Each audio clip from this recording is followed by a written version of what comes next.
Hey guys, what's up? Harry Thomas here, and welcome, ladies and gentlemen, to my top 10 best movies for 2013 list. Yes, the year that took place in 10 years ago now. I mean, yeah, does time fly or what? And 2013 is not highly regarded as one of the greatest years for movies. That's a decade. Far from it. If anything, most people tend to regard it as one of the weakest, if not the weakest, year for movies. That's a decade. But I think it's kind of underrated, and there are it was still full of masterpieces and some uh, movies that still leave a mark to this day. Yeah, without further ado, if you want to know my top 10 best movies for 2013, then just keep watching. Oh, and before that, here are just a couple of honorable mentions. Pacific Rim, The Conjuring, and Captain Phillips are all highly close runner-ups, so they just didn't quite make the cut. At number 10, About Time. I think this is honestly the most underrated movie of 2013. I mean, why does nobody talk about this film to this day? I still don't get it. And this was Margot Robbie's debut in film before The Wolf of Wall Street, the exact same year. I mean, and she would go on to be my all-time favorite actress, and she does play the supporting love interest for Domhnall Gleeson here. But Domhnall Gleeson, he discovers that he's inherited the power of time travel from his father and all the men in his family. So if he messes up, he can just travel back in time and fix things, not to alter history, like uh, prevent World War II or anything, and just things to do with his personal life. And with time travel, he gets with Rachel McAdams and starts a family, and this is such a lovely movie to the core, and its beautiful message is there's no need for time travel. Just live your life, just make the best decisions that you can and live in the moments. At number 9 are The Spectacular Now. I mean, what a spectacular movie. It lives up to its title and beyond that. I particularly related to Stusser's situation. Well, once thinking my father was great, but realizing I 100% preferred my mum, and I did rightly take my mother's side later in life, and yeah, this that goes to show, yeah, if you've got a hopeless father, you're not alone. Sometimes, if you've got a great mum, never take her for granted. But Miles Teller and Shailene Woodley are both fabulous together, and as a Stutter and Amy, their love story is no question the best movie romance from 2013, and he is so gentle with her. He's everything that his father is not. If you didn't get to see this moving and sweet romantic drama and a highly relatable movie, then go watch it right now. At number 8, Saving Mr. Banks. Whoa! I mean, what a extremely emotional biopic of the making of Mary Poppins. This would be my second favorite Mary Poppins movie, second only to the 1964 original, of course, but to me it beats Mary Poppins Returns any day.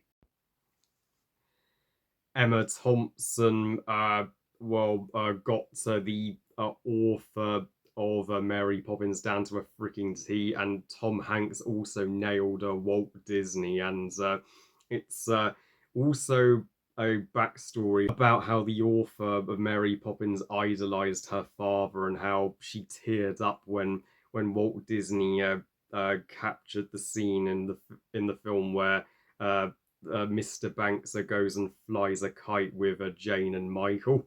After this work of art, so we need more uh, biopics about the making of iconic Disney movies. Do one for The Lion King. I would more than be up for that. At number 7, 12 Years a Slave, one of 2013's Best Picture contenders, and deservedly so. Steve McQueen, you are one talented human. This movie should have ended slavery entirely because Steve McQueen truly shows the brutality of slavery back in the 1800s, and the uh, traumatic story of Solomon Northup plays stupendously by Chitwell Ejiofor before his career would go downhill as Scar in the Lion King remake. Cough cough.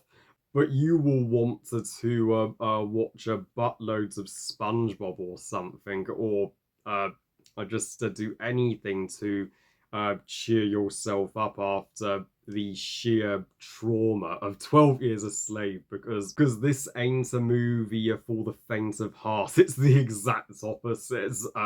Yeah, it's traumatic as fuck, especially the whipping scene with Lupita Nyong'o. I mean, bless her, she acted her heart out. Yeah, she carried the movie for me, and Michael Fassbender plays one of the most uh, dastardly villains in movies from the 2010s, literally. At number 6, Gravity, the uh, Oscar sweeper of 2013, and you can totally see why. Gravity not only defies gravity, it defies, well, the movie going experience with its out of this world CGI and cinematography. A riveting and utterly phenomenal performance from Sandra Bullock,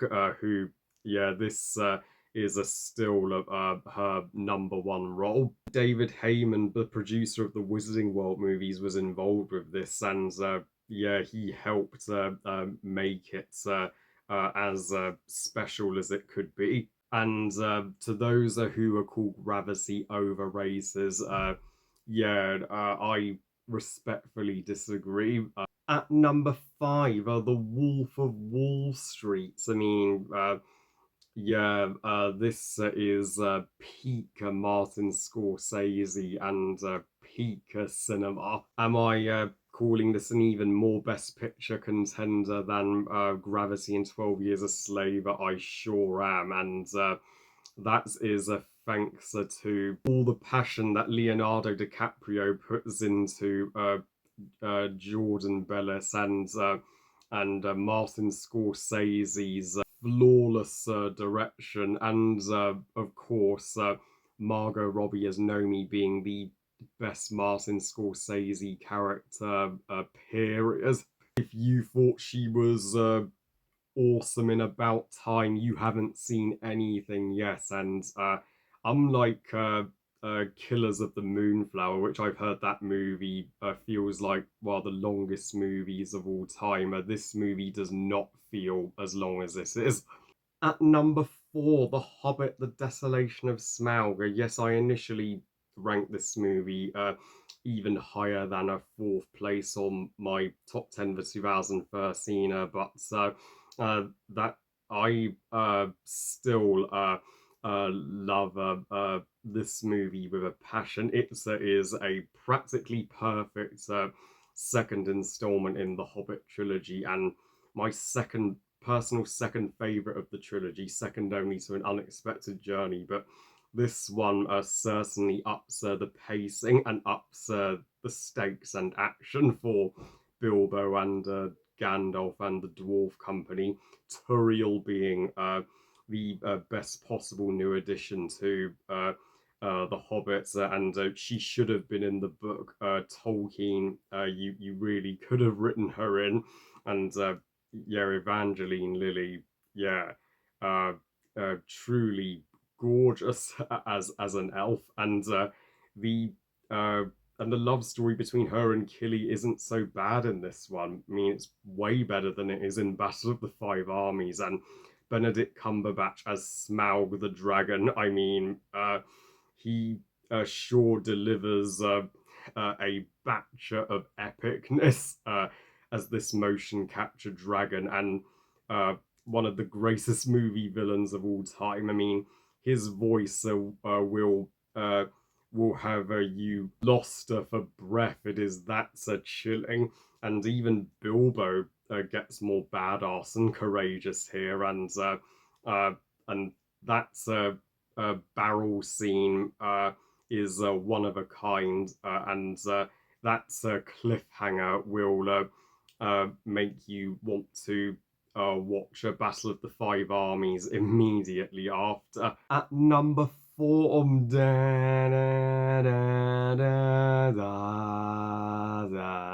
Man of Steel, and boy, is this a Superman movie that's made of steel. I mean, I knew from the moment I saw that trailer that this would be the uh, greatest Superman movie ever made, uh, and even though this movie well didn't sit well with the critics 10 years ago, over time it has had a growing fan base, and thank heavens for that.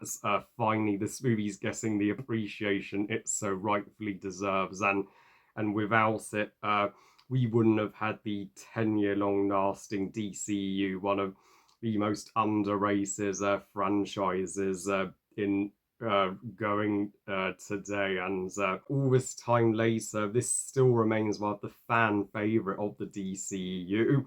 Yeah, a lot of the more modern DCU movies, yeah, fans don't think well compare to Man of Steel. I mean, Henry Cavill was clearly born to play Kal-El slash Superman, and it's a crime he's not coming back as Superman for James Gunn's DCU, and he's irreplaceable. And Amy Adams is also the irreplaceable and amazing Lois Lane. And this movie's less of a Lois and Clark story, which it takes a different approach in the Superman origin story. And Michael Shannon as Zod, I mean, one of the strongest super and complex superhero villains that you will ever see. I mean, yeah, he's evil incarnate, and Hitler from Krypton, and the uh, uh, even the bond between Superman and his mother, played beautifully by Diane Lane, the most powerful of the Supermans. I mean, it takes itself far more seriously than the cheesy Christopher Reeve movies, and even Superman Returns. Thank God. And do I even need to say how breathtaking the action scenes and fight scenes are here, especially Superman versus Zod in Metropolis? I mean, every single fight scene and Hans Zimmer's score will blow your socks off. Uh, yeah, to this day, Man of Steel uh, is still Zack Snyder's masterpiece. I mean, and it's the best movie he probably ever will make. At number two, Monsters University. Yeah, I know you're all shocked to see that I put Monsters U above, well, Man of Steel and Desolation of Smaug, even though I initially rated the other two movies higher. But I've now bumped up my Monsters U rating to a flawless 5 stars out of 5, as this is one of the best and most ingenious prequels of all time, and one of Pixar's most absolute underrated gems. This was robbed of an Academy Award nomination. It really was, and why Monsters U is a better movie than everybody gives it credit for is that even though it's not the classic that Monsters Inc. was, it's still awesomely set up the relationship and friendship between Mike and Sully, and how they initially were like chalk and cheese, but love the natural progression of their friendship, and even uh, the uh, the Uzma Kappa team are all wonderfully charming, and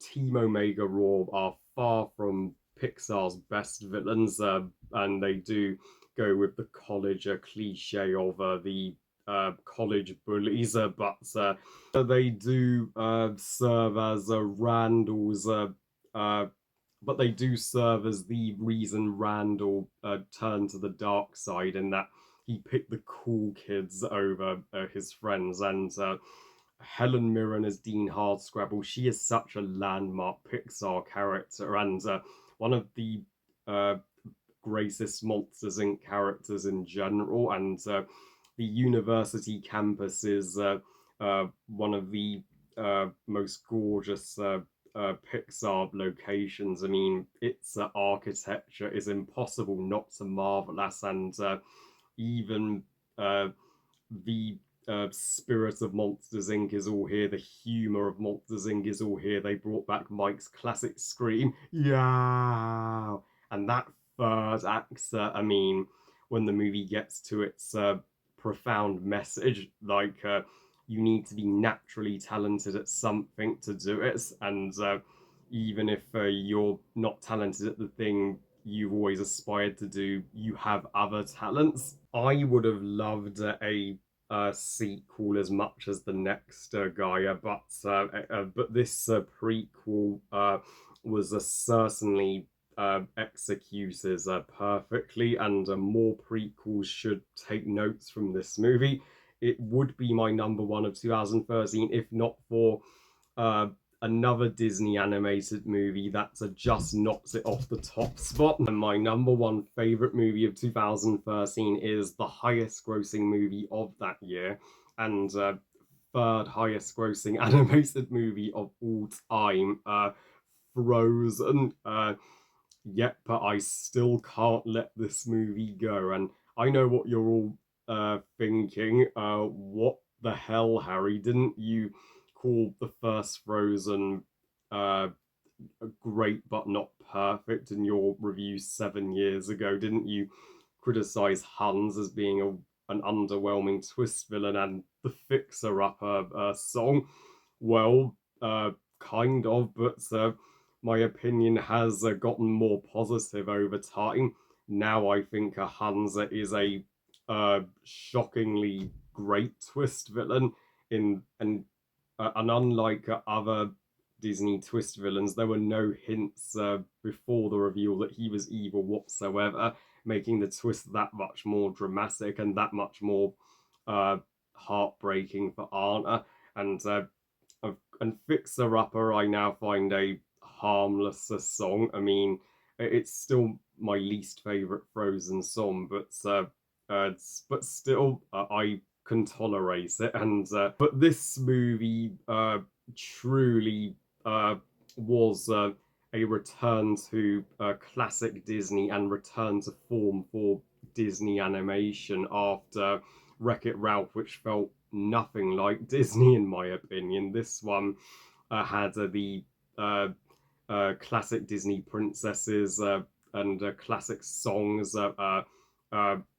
I mean, masterful animation, and even did something different with the antagonists. So it feels uh, classic but fresh at the same time. So you can see why it rapidly became the global phenomenon that it is to this day. And I mean, Elsa and Anna are still the uh, number one Disney princesses, especially Elsa. I mean, she will never be dethroned as my favorite Disney character, and the I mean, I love Kristoff, love Sven, but they're just adorable, and who can forget Olaf? I mean, yeah, how who wouldn't want to just hug Olaf? He is that endearing, and I mean, Let It Go being a song that gives you goosebumps, and sisterly love message was a heartwarming one. It's finally a Disney classic that breaks the cliche of romantic love. Sometimes love can be family love too, and yeah, it's about time we've seen a sister story in from Disney since Lilo and Stitch, and even if I do uh, think Frozen 2 is superior, the first Frozen, I will still never forget watching this Disney landmark with my mama, sister, and her friend at the time, and I'm proud to call Frozen the best movie of 2013. So yeah, that was my top 10 best movies of 2013 list, and I can't wait to know if you love these movies as much as I do, and I can't wait to see your list in the comment section below. Well, I love you guys. Thank you for watching. I hope you guys enjoyed this list, and what's your top 10 best movies for 2013? I mean, I'm I know some of your lists are going to be different to mine, but so that's totally fine. Please comments and let me know. Please like this video and subscribe. Please follow on Twitter and on Instagram, and I'll see you next time when I share my birthday vlog as well as my top 10 worst movies of 2013, the opposites top 10 list. And remember, movies are us. Bye, guys.